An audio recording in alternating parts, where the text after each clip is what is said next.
Magandang araw mga katropa. Sa video na ito ay papakita ko sa inyo kung gaano kalakas ang mini driving light na Zenlo M1 version 3. Ito yung aking ilaw na Zenlo. Testingin natin dun sa sa isang subdivision dito. Sa Mundho, medyo madilim-dilim dun eh.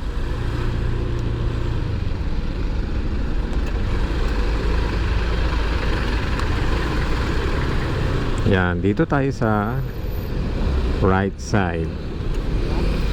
Meron ditong madilim na part. Yan, dito natin testingin yung ating Zenlo M1. Yan oh, medyo madilim oh. Alright. Yan ang low beam ng Zenlo M1. Ito naman ang high beam. May doon tayo sa walang tao kasi nakakahiya. Ito yung low beam ng aking standard na ilaw. At ito yung high beam. Yan o, high beam ng standard kong ilaw. Yan, dito may madilim na part.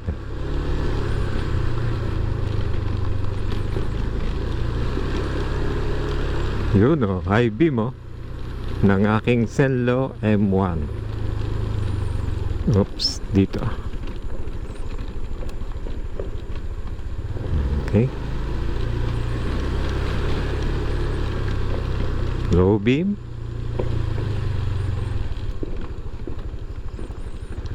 Yan, low beam. And then high beam.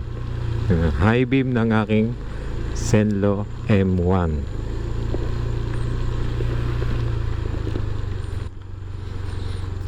Ito yung low ng ating Zenlo M1. And then ito yung high. Kita nyo, liwanag ano. Yan yung high ng Zenlo M1. Yung X1 daw mas maliwanag kaysa dito. Pero para sa akin sapat na ito oh. Kita nyo. Ang liwanag nito. Yun ha, halimbawa yun yung kanto. Kita nyo? Liwanag, di ba? Kitang-kita, no? I-off lang natin kasi may kasalubong tayo. And then yun, buksan ulit natin. Kita nyo? Kita nyo yung lubak? Ayan, kitang-kita yung lubak. Okay na tong Zenlo M1 na to. Medyo mahal nga lang to kasi nasa 1.3 yung materialis pa lang nito. Tapos yung labor yun, nagbigay ako ng 500 dun sa mekaniko. Pero sa iba mura lang yung pakabit. Nagtanong na rin ako na ng pakabit ng ganito ay nasa 400 420. So binigyan ko lang 500 yung aking mekaniko kasi natutuwa ako dun sa kanyang serbisyo. Okay na okay siyang mag-service sa motor ko.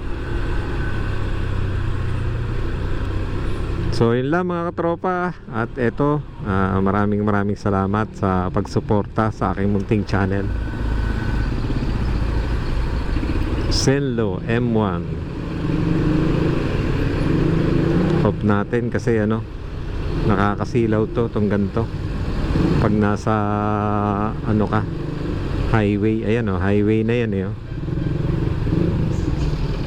nakakasilaw yan ng ng sasakyan. Kung ang highway naman sa inyo is maliwanag, kagaya dito maraming ilaw, wag na kayong gumamit ng nung mini driving light.